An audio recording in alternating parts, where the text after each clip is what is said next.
안녕하세요. 다인 이비인후과 전문병원 채널입니다. 오늘은 기침, 목, 이물감 등의 증상으로 자칫 단순 감기로 오인하기 쉬운 역류성 후렴에 대해서 다인 이비인후과 전문병원 배우준 원장님 모시고 도움 말씀 들어보도록 하겠습니다. 원장님 안녕하세요. 안녕하세요. 네. 단순 목감기인 줄 알고 병원을 내원했다가 역류성 후두염 진단을 받는 환자들이 많다고 하는데요. 역류성 후두염이란 어떤 질환인가요? 역류성 식도염의 경우에는 조금 더 누웠을 때 자세 영향을 많이 받는 것으로 되어 있고, 역류성 후두염은 이와는 조금 더 다르게 서 있을 때도 역류로 인한 증상이 유발되는 것으로 되어 있습니다.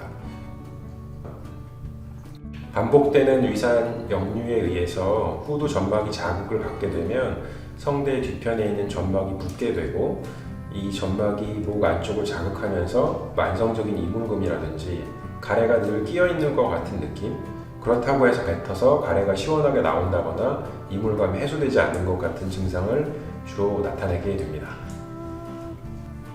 그럼 그런 증상으로 환자분들이 내원했을 때 어떤 검사를 통해서 정확하게 진단을 하실 수 있는 건가요? 역류성 후두염 같은 경우는 대부분 후두경 소변을 의사가 육안으로 판단해서 진단을 내리는 경우가 많게 되고요.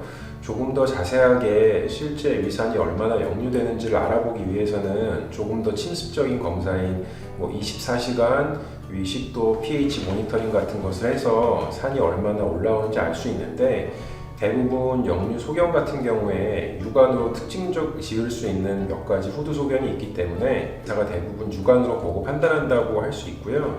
치료를 해도 호전이 되지 않아서 혹시 다른 증상이 있는지 확인을 해야 되는 경우가 있을 경우에는 직접적으로 역류성 후두염을 진단 내리는 것과는 상관이 없더라도 경부 초음파라던가 여러 가지 검사들을 추가로 시행할 수 있습니다. 그럼 역류성 후두염은 어떻게 치료를 하시나요? 대부분 이제 기본적으로 증상이 많이 불편해서 병원에 찾아오신 거기 때문에 약물 치료를 우선적으로 시행하고 있고요.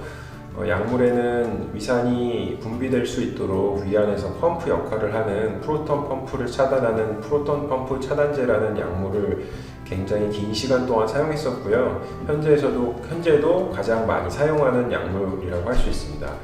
프로톤 펌프 차단제뿐만 아니라 최근에는 포타슘과 경쟁적으로 결합하는 방식을 이용한 위산 분비 차단제도 신약들로 개발되어 있어서 그러한 종류의 약을 사용하는 것이 증상 개선에 중요한 위산을 억제하는 데 도움이 될 수 있고요.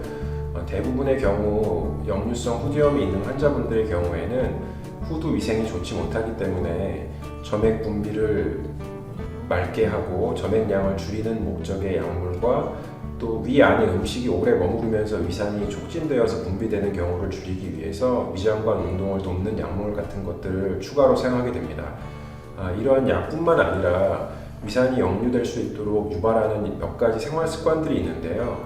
식사를 불규칙적으로 한다거나, 먹고 나서 시간이 얼마 되지 않았는데 바로 눕는다거나, 아니면 자극적이고 기름진 음식을 선호한다거나, 카페인이나 민트, 초콜릿, 소화가 빨리 되지 않는 글루텐이 많이 포함되어 있는 밀가루 음식 같은 것을 드신다거나, 너무 늦은 시간에 먹고 넥타이라던가 벨트를 강하게 조이거나 하는 것들도 증상을 촉진할 수 있기 때문에 이러한 생활 습관을 개선하는 것도 역류성 후두염 증상을 호전시키고 재발을 줄이는 데 큰 도움이 되겠습니다.